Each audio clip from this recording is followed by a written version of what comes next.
Hey, this is Chris Velasco from TechCrunch.com. We just finished taking a look at the HTC One S, but I've actually got in my hands right now the big boy, the HTC One X.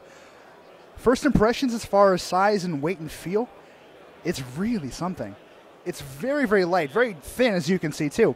And there's a tendency for, thinner, more plasticky phones to feel chintzy and, not very well put together. But I'm very glad to say that in typical HTC fashion, the One X feels as solid as it should.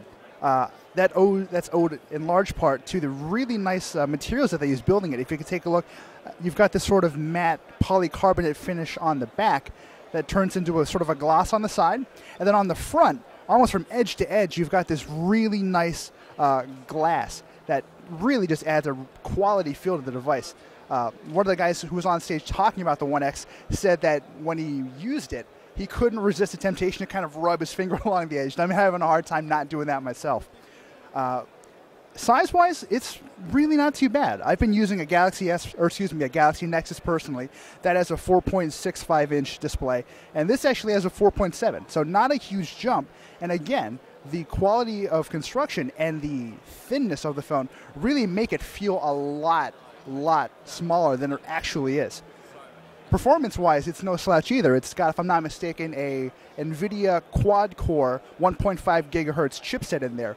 And just taking a look, there's absolutely no stuttering switching between home screens. If we open up the menu, it's all very, very buttery, which is what I like to see. It's actually interesting for me to get a look at this and at Sense 4.0 in particular, because I'll be the first to admit I was never the biggest fan of HTC's custom Android overlay. I thought it could be very cumbersome at times. I thought it could really slow the phone down, but I don't know if it's just because this has so much horsepower under the hood, or if it's because Sense 4.0 has been streamlined to work a little bit better with Ice Cream Sandwich. But we're actually looking at a very, very smooth performance, and I'm really, really liking this. I feel bad because I stood in line for my Galaxy Nexus, and I just want it. I want it really bad. Oh, jeez.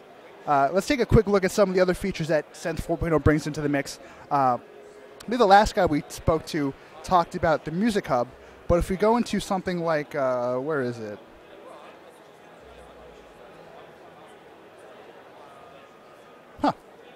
Can't quite seem to find the Media Link functionality, which allows users of the One X to transfer their content from their device directly to a compatible television.